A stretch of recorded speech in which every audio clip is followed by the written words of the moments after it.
I'm gonna check the Facebook pages come up first, and then YouTube pages come up right after, and then we lit. Let's see here. Let me go to YouTube so I know we on. All right, Yeah, here we go. I see the Yeah. live label All in right. the corner. All right. Alito, everyone. Alito. Alito, what it do? It's me, Coach Crew Cut, and we got a special with Johnnie Aborigine today. Yes, sir. What's good, Johnny? What's good with you? I'm cool and everything been good. How you been? Man, everything's great. Everything's great. For sure. About to run it on this live. Yeah, we about to run it real quick. I gotta let it rip. All right, I thought you was gone. All right, let me see. So what do you want to start with today? Well, how your day been going, first of all, before we even get started? It's been good. Same old thing I do every day, researching and writing, finishing up my books that I'm about to send out sometime later on the night or by the morning. One of the first two books I'm working on with the genealogy book, how to receive reparations with genealogy, and a business book about foreign trusts. Oh, okay. So I've been working on that. Oh, that's what's up. That's finishing big. all that up. Yeah. That's what's up. All right. Well, I know I ain't seen you in a while. It's good to see you. Yeah. Good to see you. All right. Well, we just gonna get straight to it. We can get straight to it. All right. So what you wanted to start off with? We're talking about New Orleans Indians. So we can start at the top. So basically, there was a presence of New Orleans Black Indians already in New Orleans before the French arrived. You know what I mean? Before Orleans Parish came about in 1812, and before the Louisiana Purchase took place in 1803, there was already Black Indians here in New Orleans and in the New Orleans metro area and across South Louisiana. So there's evidence of such with the New Orleans Black Indian Cemetery, with the Black Indian burials in the French Quarter of New Orleans, which is downtown, off of Canal Street, Decatur Street, etc. And in this cemetery, that was originally called the St. Peter Cemetery on the corners of Burgundy and Toulouse in the French Quarter. And what they found was burials or skeletal burials of Black Indians in these cemeteries. And the cemetery dated back to, I believe, 1760. And everybody that they found inside of the cemetery was what they called Black Native, or they did Black dash Native descent, or Black or Native, which meant that they was Black Indians, or in their eyes, in the European eyes, they was mixed Black Indian descent. But we know that meant that, they the Aboriginal or Autochthonous peoples from the area that we call today New Orleans. Okay. So there was basically already Black Indians already in New Orleans, and it didn't just come about with, what we're gonna discuss later with the Mardi Gras Indians. That's not the first the first marker of so-called Black Indians being in New Orleans with the Mardi Gras Indians. We have so many different documentations of Black Indians existing in New Orleans. So, and with that cemetery documentation, David M. Hotep, he also covered, that cemetery burials having Black Indians, skeletal burials there. David M. Hotep, who we know as a Pan-African or maybe Kemetic, right. like his name say, a Hotep. Right, he's into the Kemetic. Yeah, right. We know that he constantly talk about Africans all day long, and even he documented this cemetery, showing that the Black Indians was existing, and this cemetery was serious. Like, this is a serious piece of evidence, to start from. So he had met Chief Warhurst. He came down and met Chief Warhurst of the Choctaw Shafunka Nation, of North Shore Lake Pontchartrain, which today is a part of the greater New Orleans metro area. But historically, that was West Florida. That's like right across the lake from New Orleans on the North Shore side of Lake Pontchartrain, because New Orleans is the South Shore side. Right. How long you think it's been since it's been Florida? About maybe 200 years, because West Florida, the last year that British West Florida existed was about 1820. I might have that wrong, but it was the early 1800s. Okay, so right at 200 years. I got you. Right. Okay. All right. So with Yeah, so David Imhotep came down to North Shore Lake Pontchartrain, spoke with Chief Wars of the Choctaw Shafunka Nation, and he ended up coming across this cemetery with all of these Black Indian burials. Okay, And that's what we're looking at now with the workmen prior open coffins found in French Quarter. right, Okay, exactly. let me pull it up so everybody can see it. All right, there they go. They can see it. Yep, that's it. And so he ended up having discussions with Chief Wars, not only about the cemetery, but just about Black Indians existing in New Orleans and Slidell, which is where Chief Wars is at, or her village, which is Bonfaka, which is inside of, not inside of Slidell, where Slidell is sitting on top of Bonfaka, West Florida, which is in Slidell. He ended up, I'm going to read his quote real quick. He ended up went on a radio show discussing him meeting Chief Wars and these Black Indian burials. In his quote, he was like, let's talk about the Black Indians that I met that are still alive there in New Orleans. There are still unmixed Black Indians in this country, which is the U.S., and their history is a race. They're all over in places like New Orleans, Southern Alabama, Southern Georgia, and the Everglades, Florida. He went down, he said in his quote, I went down to them after meeting Chief Wars. They're called not the Choctaw, but the Choctaw, because the original spelling of Choctaw is Chahta, and not the Choctaw, or like Chief Warhorse be saying it's Choctaw. You hear me? Because that's just a made up name. Right. Because with Choctaw, according to Chief Warhorse, it means God's people or people of God. So that's the people of the land that originally sprung up, you hear me, from this area that we call today New Orleans or the Mississippi River, Gulf Coast, are talking to this land already where they at. And so he went on to say, a few weeks ago, a guy was digging a pool in his backyard. He talking about Vincent Martello in downtown area of New Orleans. New Orleans was small one time, and the area was country. When the guy reached 6 feet down, he hit a casket. He was like, "What's a casket doing here?" And underneath the French Quarter, it was a cypress wooded casket. And cypress is a tree grown in a swamp. It's never rotting. A cypress casket has been around for at least a few hundred years. He found Black Indians inside the caskets with Indian artifacts. So they had, the typical Native American, so-called Native American Indian regalia on top of the deceased bodies or burials inside of the caskets. But yet they were so-called coming up as Black, so-called Black, but they got Indian regalia on inside of the burials. So it's like, how is that you have Black Indians in New Orleans when they teach us that Senegambians, the only Black people in Louisiana was Senegambians, shipped over here enslaved in 1720.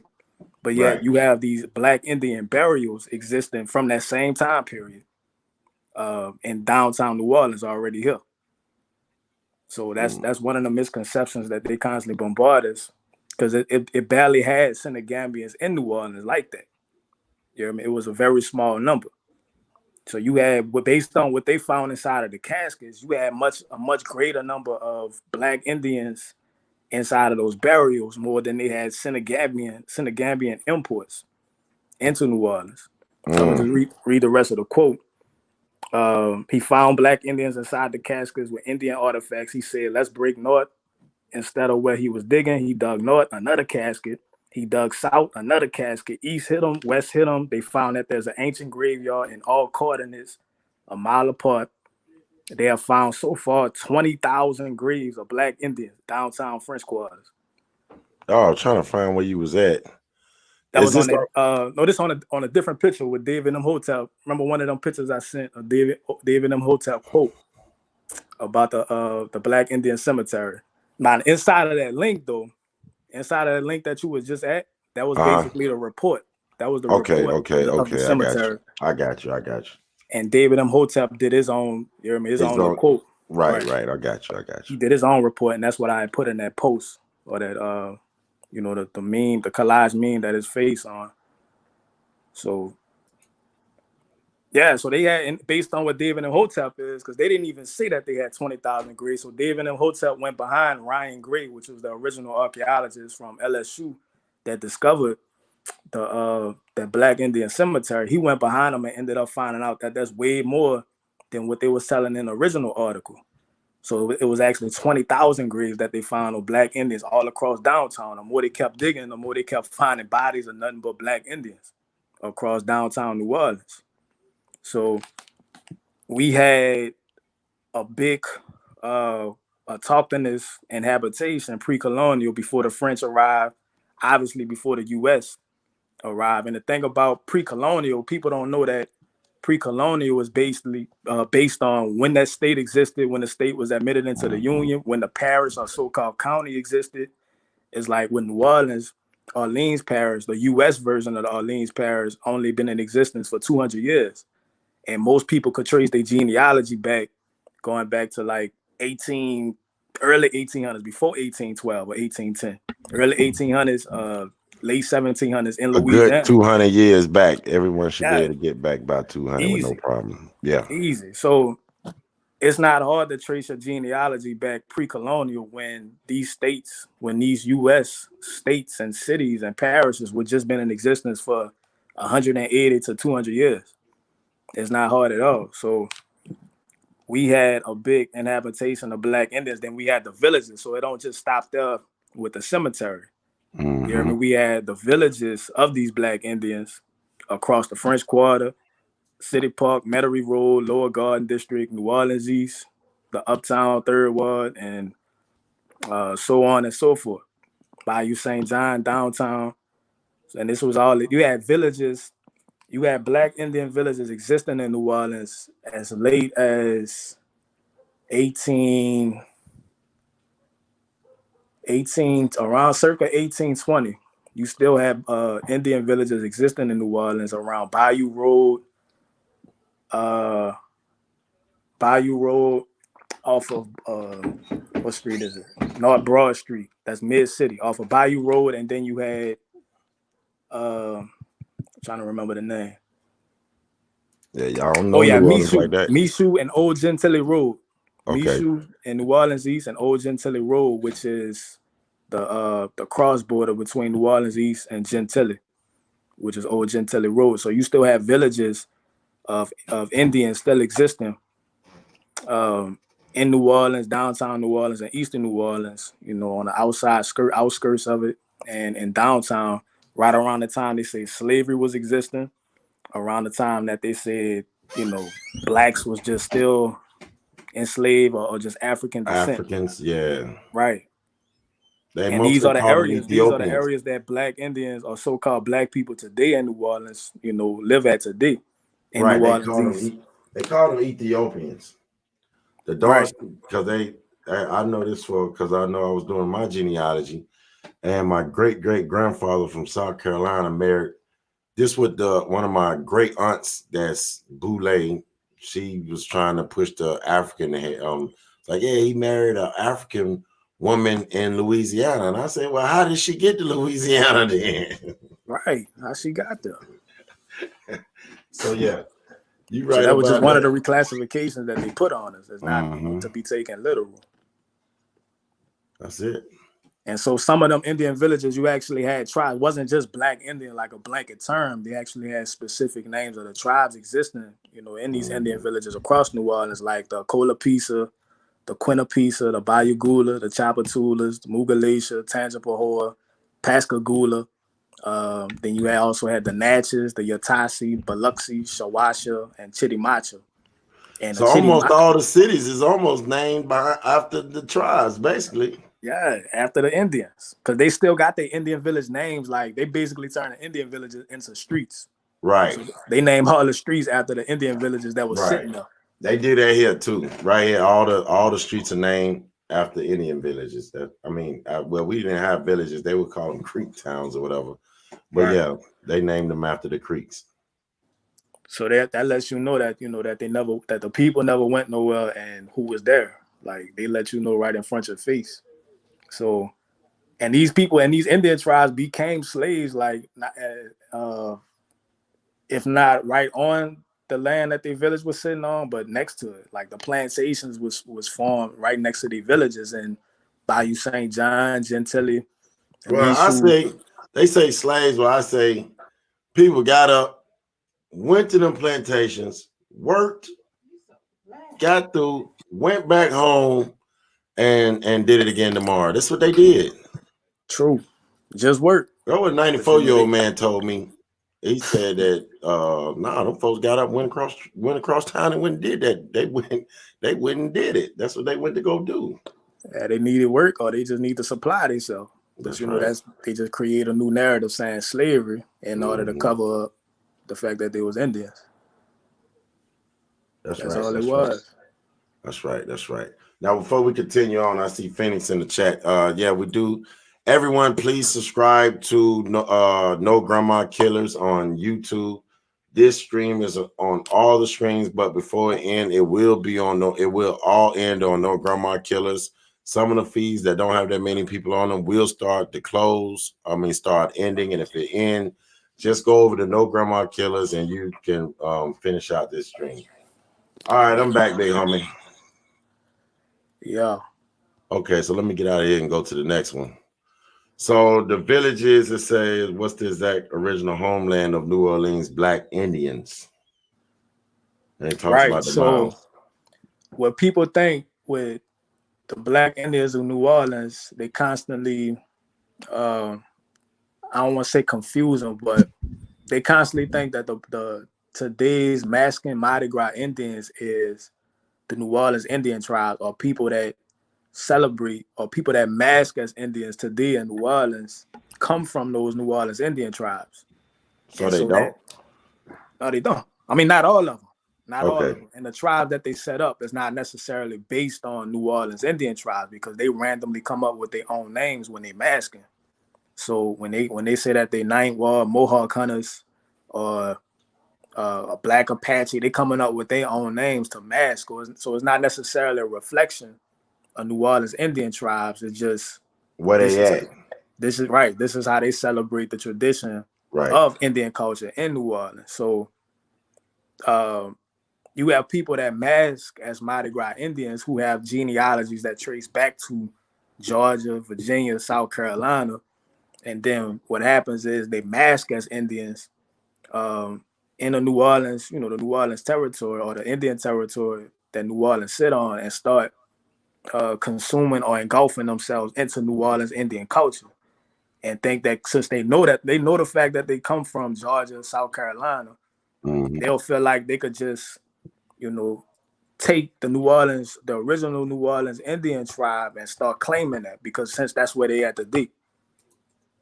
And so they think because they was still the New Orleans Indian tribe was of the Choctaw lineage or the Muskogee Indian lineage, since Muskogee existed in Georgia or South Carolina or Alabama or Florida, they feel Georgia, like Alabama. they could just come here and claim a New Orleans Indian tribe just because they believe that there was Muskogee, but everybody got their own genealogies, to reflect their tribal identity. But I say that to say that the New Orleans Indian tribes all come from North Shore Lake Pontchartrain, or the Lake Pontchartrain area where the Shafunka mound building culture was concentrated at. And the Shafunka mound building culture was mound builders who built shell mitten mounds across the entire Lake Pontchartrain area, North Shore and South Shore. They built shell mitten mounds to bury their dead, to create cities, their spiritual centers. So you know who built the mounds and all up through there. That's tough. Yeah. So they found there was a report. I want to say the guy last name was Lindsley, who found the original Poverty Point site, because they actually found the oldest Poverty Point site in New Orleans. They originally said it was in Monroe, Louisiana, the Poverty Point mounds, but they actually found the oldest and they dated the Poverty Point mounds at, I believe, 2,000 years old, or 2000 BC. So the oldest Poverty Point mounds in New Orleans was considered the oldest, and they called it the Lindsley site. Okay, so if the ones in Monroe is 2000 BC, that means the one in New Orleans would have to be, about 1,000 years older. And what they found was Shafunka culture artifacts, such as the pottery, tobacco pipes, things that, the Shafunka culture was practicing or using the most. You know what I mean? When it was in that area in New Orleans East, when they was building those mounds. So, and within that report or the study of the Shafunka culture, they found that the population had diseases that's only reflected in so-called Black Americans today. So that's how I was able to determine that there was Black Indians or Black so-called Blacks that built those mounds in New Orleans East, because they had syphilis and another infection called the tryphosinoma. I can't remember because there's so many different things I'm researching, but it was syphilis and another disease that's only, it was called the yaws, YAWS. The Yaws. The yaws and the syphilis, and only so-called Black Americans was the ones that contract that. Right. And equatorial populations have contract those diseases. And along with the fact that, you know, they was on a Lake Pontchartrain area where Shafunka Nation exists today, and Chief Warhorse has a plaque that certifies herself as the descendants from the Department of Interior, as the descendants of the Shafunka culture that built all of those mounds on North Shore and South Shore Lake Pontchartrain. So that mound building culture is or I should say, the Indian villages across New Orleans East and downtown and Gentilly uptown is a continuation of the Shafunka mound building culture that existed, you know what I mean, historically and in pre-colonial times. So they existed where they already at, where they already at today. They still there, right, today, right. Right. So they didn't come from Georgia, Alabama, South Carolina, or Florida. They right where they at. Exactly. They existed where they already at today. So somebody that's tracing their genealogy who lives in New Orleans today, you know, you can't usurp somebody else's genealogy who would trace back to the New Orleans area, because you feel like, you know, I mean, Muskogee, there was Muskogee, and Muskogee existing in Georgia where I trace myself to, so I could just select the New Orleans Indian tribe too, because I was born on the street or I'm practicing the masculine culture today. You know what I mean? You have to actually reflect, your tribal identity has to reflect where your genealogy traces back to. Right. So yeah, the people came from Lake Pontchartrain area. They didn't come from nowhere else, you know, in the Southeast. They originated exactly where they was already at. That's tough. But I believe that it's still towns like that all over, where people are still there and been there from day one. Exactly. Folks just didn't go and leave. Now, folks might have left and moved, but somebody stayed. Right. So yeah, like our population in New Orleans today is like a melting pot of different Indian populations along with the Caribbean. So somebody said syphilis predates the Europeans. Yep. Evidently, in that mound building culture study, they found that disease existing during that time period, 2000 to 3000 BC, of the Shafunka culture. So it was already existing back then. So that was like a marker showing that the descent was us. Showing who was already over here. Yeah, that's tough. Or something similar to, I should say. Yeah, it wasn't more muted to what it is today, but it was a strain of it back in them days, basically what you're saying. Right. I got you. So they got it. The Europeans today got it from somewhere, you know, in order for them to put that, you know, in their labs and produce it like they did. Okay, all right. So what else we got? What else we running? Tracing New Orleans Indian Genealogy. Let me see.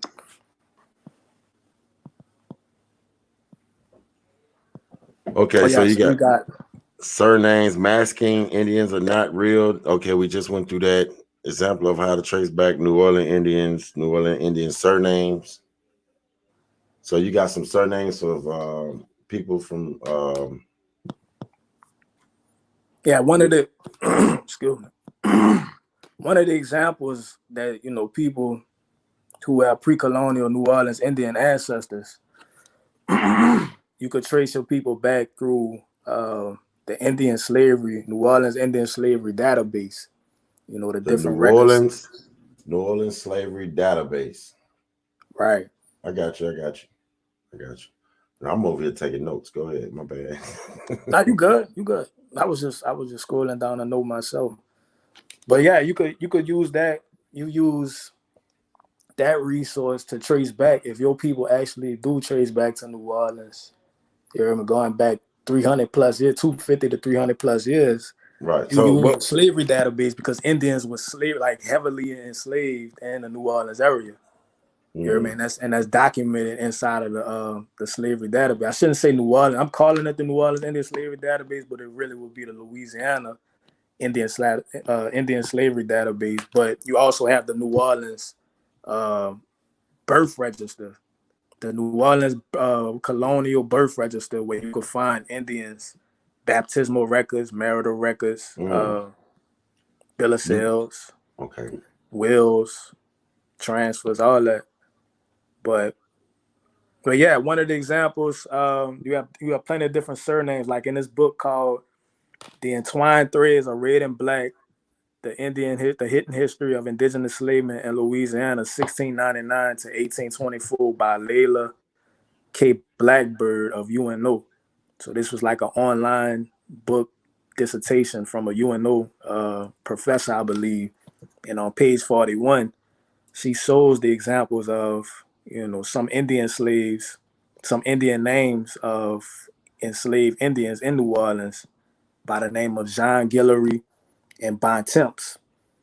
Because a lot of times names like individual names became surnames on its own. So that, jump started the family lineage or the family surname when you just have a name like Bontemps, because I've seen a couple Bontemps around the city inside of New Orleans. So on this page, she has she basically reads John Guillory was just 15 years of age and listed as property of a slave owner named Trudeau, a settler with cattle farm along the banks of the Mississippi River, and goes on to say Sheriff Degary caught Guillory along with an 18-year-old friend Bontemps. So this was a part of a runaway slave. They actually had runaway slave suits where they were suing, petitioning for their freedom, to stay free. Right. So Bontemps, or AKA Good Times, which was the French translation of that, or English translation of the French name, as he was aptly called, had taken a small amount of silver from Pellerin, the keeper of the main warehouse to the Company of the Indies. Together, the two boys bought some brandy and set off to enjoy the day. For this, Francois Fleurier condemned them to death. First, they was, to be appraised of their value, then flogged, strangled, and hung. So Indian slaves was being lynched back then. So we could trace the origin of lynching, going back to the days that Indians was being enslaved or, messed with by the colonizers in the 1700s. So that's not something that they just started in Jim Crow. They could date that back to Indian slaves being hung in pre-colonial times.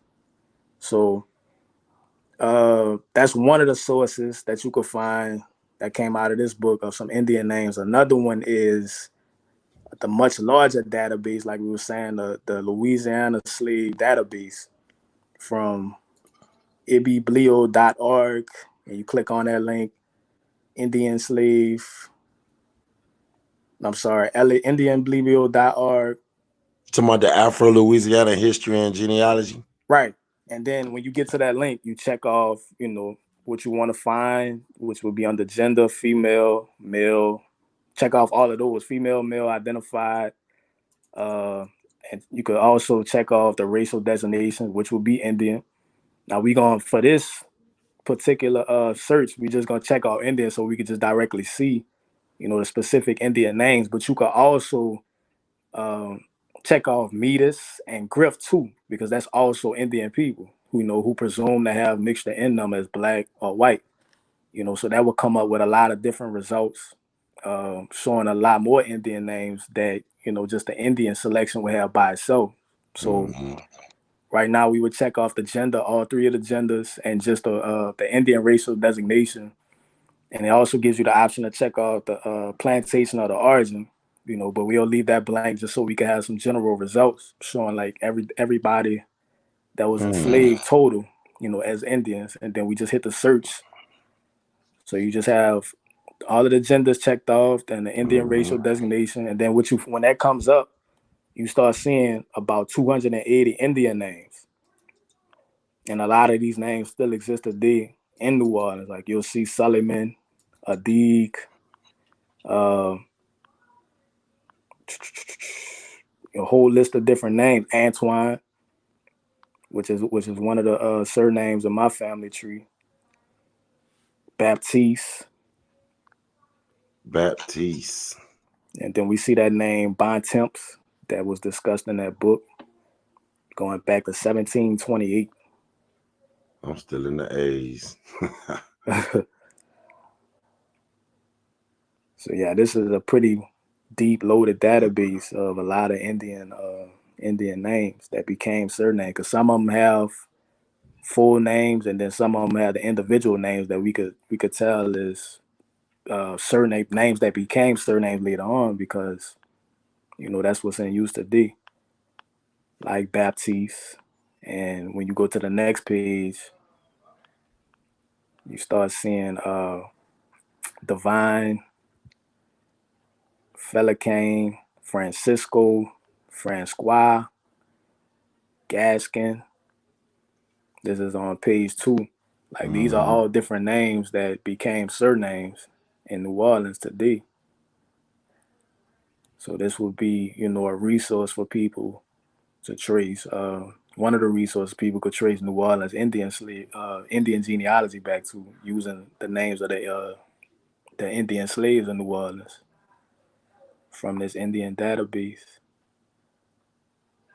Indian slavery database. So then on page 3, you start seeing 2 names, basically names with full names, like Jean Baptiste, Jean Guillory. First and last name. Right. Jean Louis, Joseph, Dick, Chikachi. Here we go. Abraham. They got all these. Okay. And you see Louis. Dude.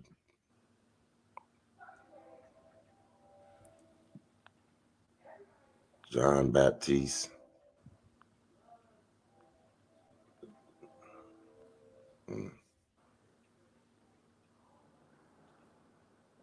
Right. And so on these documents, or these logs, they give the full information about that particular enslaved Indian, like the estate, the buyer's name, seller's name, the year that the document was created, the origin, gender, and plantation and racial designation. So they So give it you was a all lot that. of Arabic owners. That's what somebody was saying. Yeah. A lot of Arabic Muslims names for owners. There was a whole bunch. You can hit what was the French? You can tell when it's the French. You can just look at the name and tell. Yeah, a lot of these, and that's another thing too. A lot of them was enslaved by Louisiana Creoles and Moors. So when you see these Muslim names, that could actually be A Moor Moor. slave owners, right? Mm-hmm. But we also had Louisiana Creole slave owners. So we know that Louisiana Creole is basically, so-called black people of mixed, European, some of them Indian, and a lot of times mainly primarily Caribbean. Caribbean mixed with European, they call those Louisiana Creole. Caribbean black, Caribbean Negro mixed with European. And a lot of parishes had Louisiana Creole slave owners. St. Martin Parish, St. Mary Parish, Orleans Parish, St. Landry. Up until the time slavery, ended. We had black slave owners in Louisiana heavily. I see. And That's a tough list. It tell you who the slave owner was. So would it be just the owner of the company, basically, and you went to work for them? Because most of them did most of them stay there where they worked? right, so we see that, like that plantation, for some of them have Orleans Chapatoulas plantation. So Orleans Chapatoulas plantation was built on or nearby the Chapatoulas Indian village. So there was a lot of people on those plantations was Chapatoulas Indians. Got you. Full blood Chapatoulas and mixed Chapatoulas. So that would be a way to trace, your genealogy back to that particular tribe known as So the Chapatoulas. do you know how did they take when they started calling them Negroes? How did that fly? Well, they basically reclassified them to keep them enslaved because you also had Indian freedom suits in order for them to petition out of slavery based on being Indian descent. Did they have a chance to go to Oklahoma during the Remove Act? Yeah, they did. They did have Louisiana Indians sent to Oklahoma, the Choctaws, the Caddo, I believe. So yeah, you had some Indians in Louisiana, like Chief Warhorse people. They had to actually travel to Oklahoma to be documented. That's what she said herself. They Right. had to travel to Oklahoma to be documented as, on a Dawes Road as Choctaw Indians. Mm-hmm. They want to see, and then they were saying that they don't even really. Well, that's what they were saying. They just want to see that your name was on that list back in UN. Right. All right. Well, man, that was a good build on New Orleans Indian genealogy. I know I picked up and learned a few things just then. I hope everybody was paying attention. I see a lot of stuff going on in the chat. But yeah, that was a good one. I just learned a lot. So then you got, we forgot to cover just real quick, like some of the Mardi Gras Indian genealogies. Oh the yeah, let's go ahead. of some of the Mardi Gras Indians, like the example I was talking about earlier, where you have people that mask as Mardi Gras Indians, not necessarily being New Orleans Indian descent. So you got people like you got a renowned Mardi Gras big chief named Tootie Montana, who was born I think in 1922 and just died about 15 years ago. He's a renowned Mardi Gras Indian big chief, but he's not. His genealogy doesn't trace back to Louisiana at all. It comes from Maryland, Virginia, South Carolina, and he also had a Senegal ancestor too. And that's where the last name Montana came from, because he had a great grandfather by the name of Jean Montani. And then the paternal lineage was carried down until it became Montana. So they just came down and joined you all, or they just started his own thing when he got there?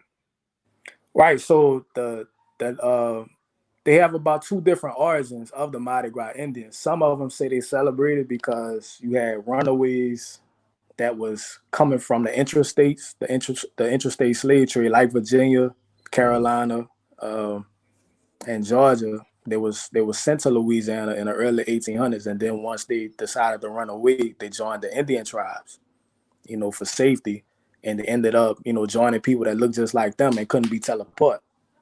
So basically, you're saying, so they say that they was Africans, but basically they was just American Indians kidnapped right here on this land, got shipped down there, and got pushed in, and then they was able to go in somewhere else where the language might have been a little different, but they was able to adapt to where it was at real easy. Exactly. So they would just enslave, indigenous people from other states in the Southeast, and they got sent to Louisiana.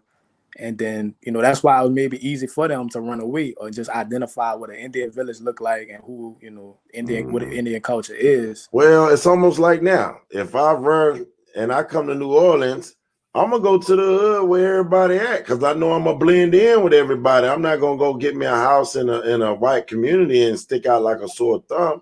I'm gonna go where everybody at, and that's basically all they did was find a big group of people that look like you and just go dress like them, talk like them, and just get in the mix of them, and that's basically all they did.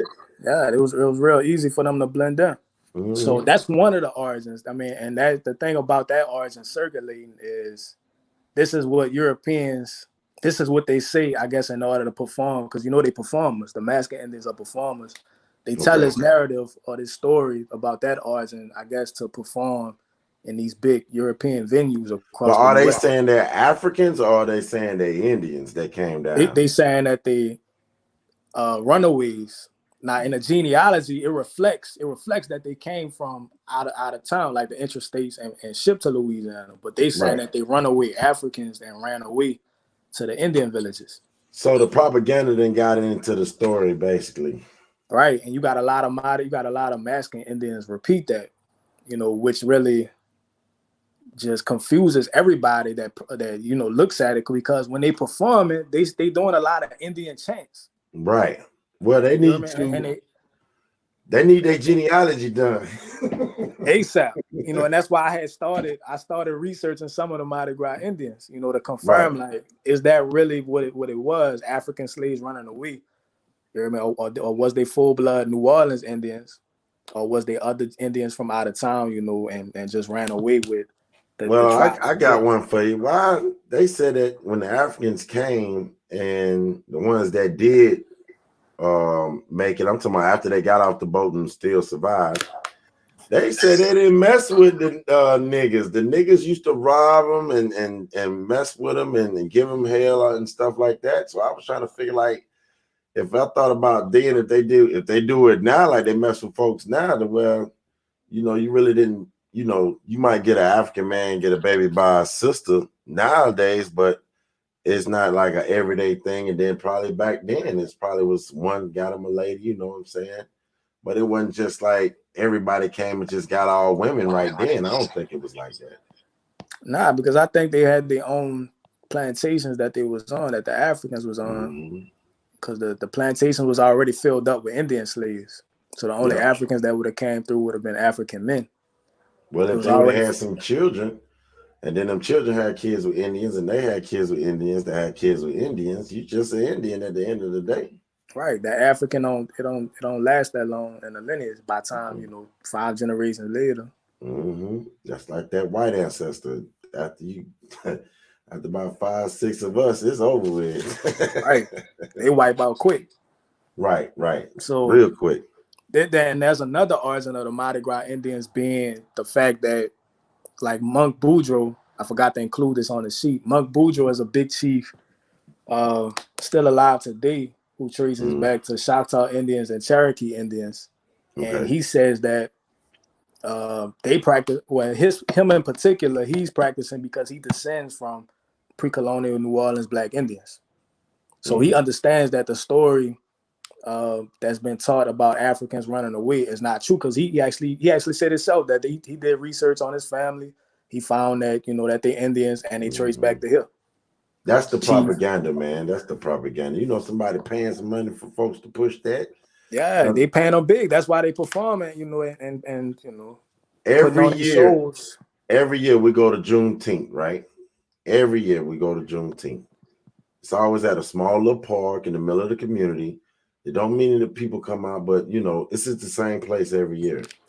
Well, this last year it was at the Mercedes Dome, Atlanta Falcons Dome, and they laid out the red carpet. And then they got this big stage, and they out there singing "We African this" and "We African that." And I was like, somebody paid for this shit. You kind of get what I'm saying? Yeah, they force feeding that heavy. Yeah, it's like every year it get heavier and heavier that they trying to, like, engrave that in people's head that they African slaves. But they bring the Africans here to sell all the merchandise and stuff, and how you walking around there acting like them your people, and them folks don't care nothing about you. I mean, I'm just saying, they got their own just problems. to get the dollar. That's the only reason they show. That's the only time you see them.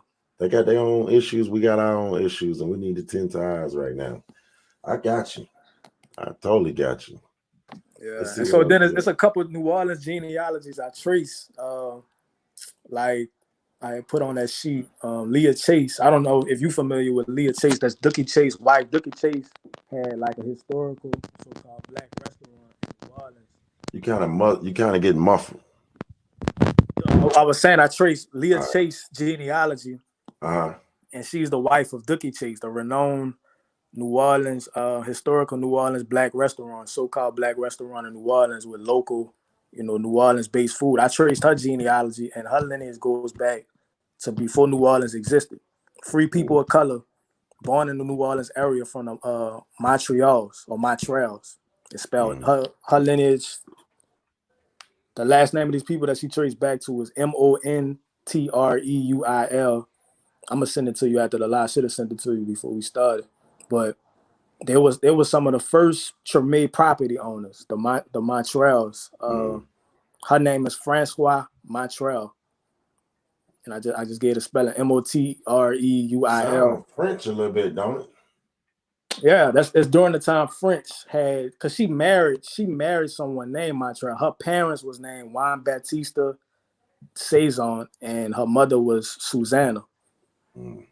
So This around the time that French and Spanish was controlling New Orleans, or back and forth between French and Spanish. Originally the French, and then Spanish got control around in the 1760s.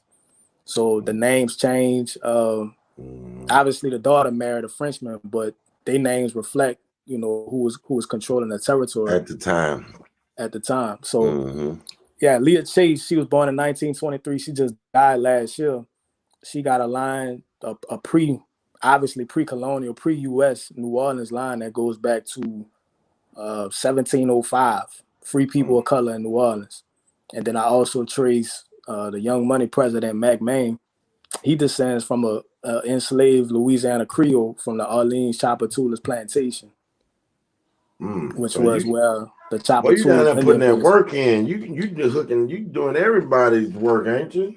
Yeah, so I'm doing this particular research because that was a part of the the direct genealogy evidence that we descend from Louisiana Indians, because it's reflected in our genealogy. So it's not because we got just the cemetery or the burials or the mounds. It's still continued existing, reflected in the genealogy. So I did that research. It's a lot of people I did too. Is it safe to say that I also did Young Money rapper? Is it safe to say all the history is under all the major cities that we already at? Facts. It's sitting on, the cities are sitting on top of our Indian history in our cities. I know St. Louis got a whole bunch of them. I know they built St. Louis on top of what we had going on over there.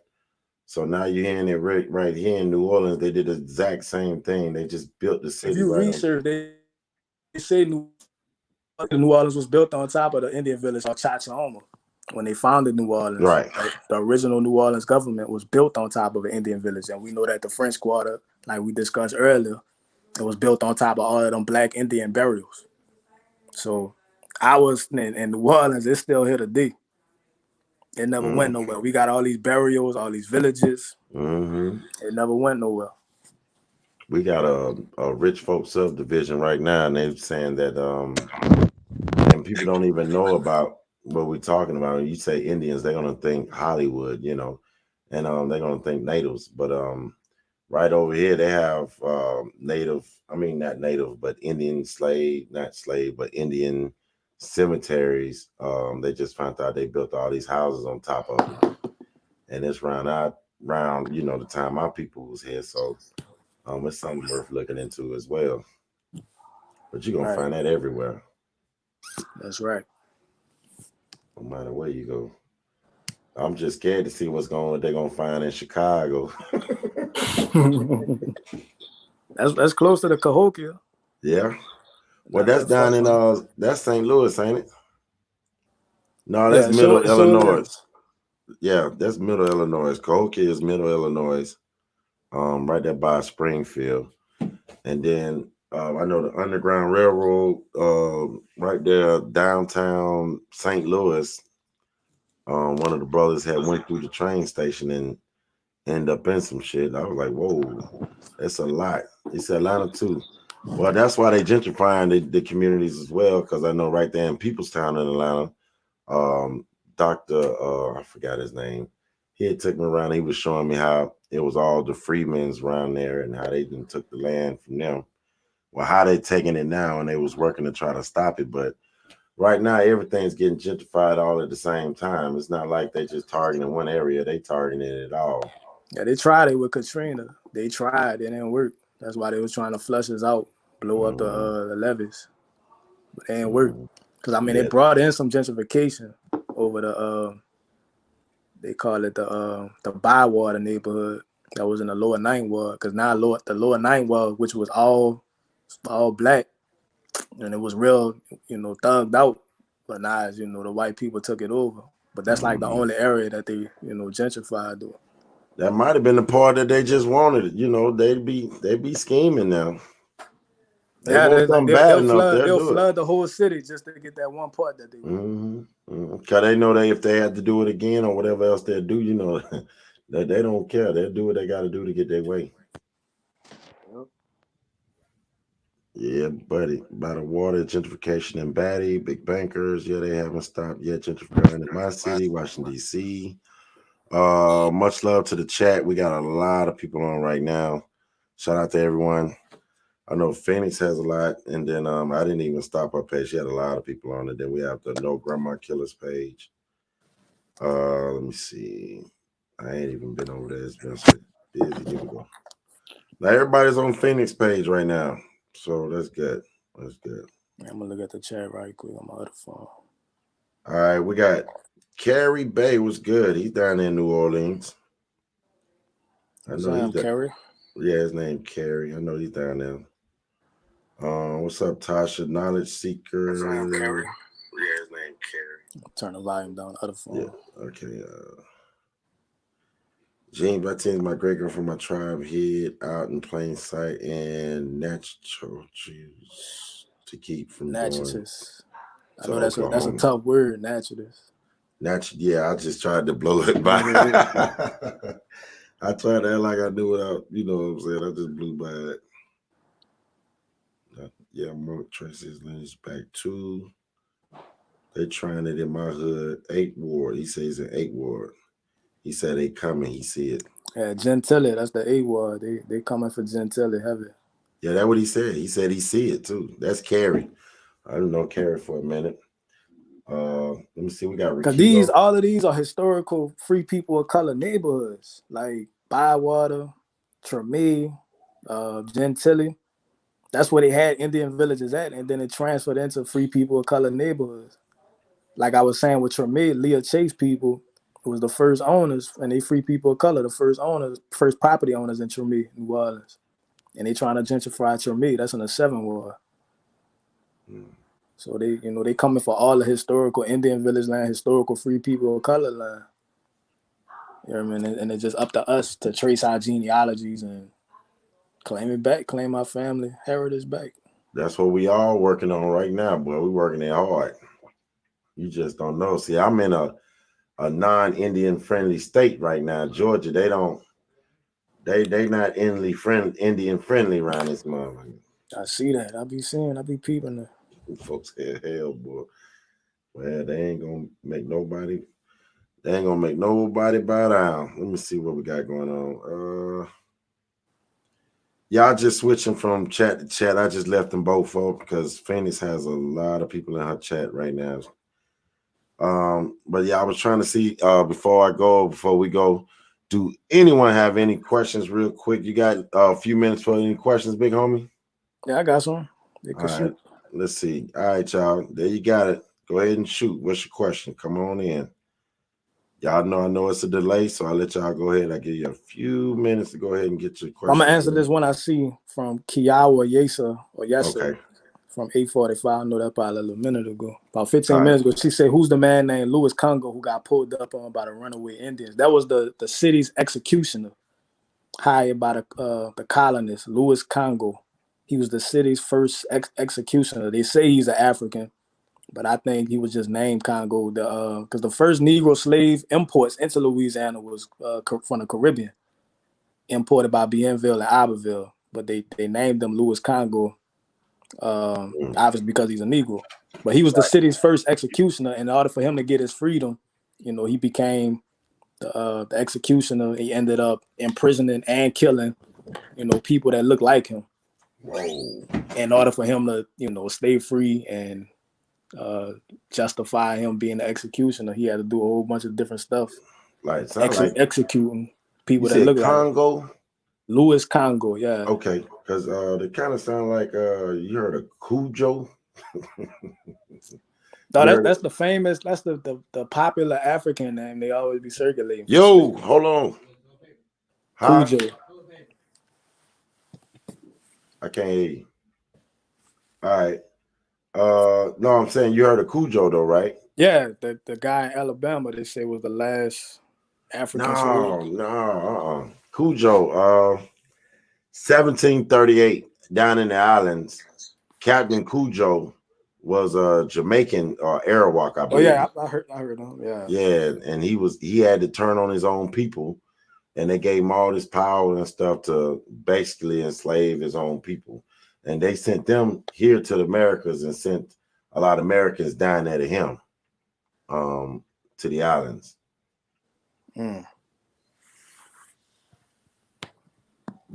He said he glad they ran up on him. They should have killed him. So they were trying. I think what happened was he got the help of the colonists to keep the Indians off of him. Because they broke into his house. The Indians had broken into his house trying to kill him.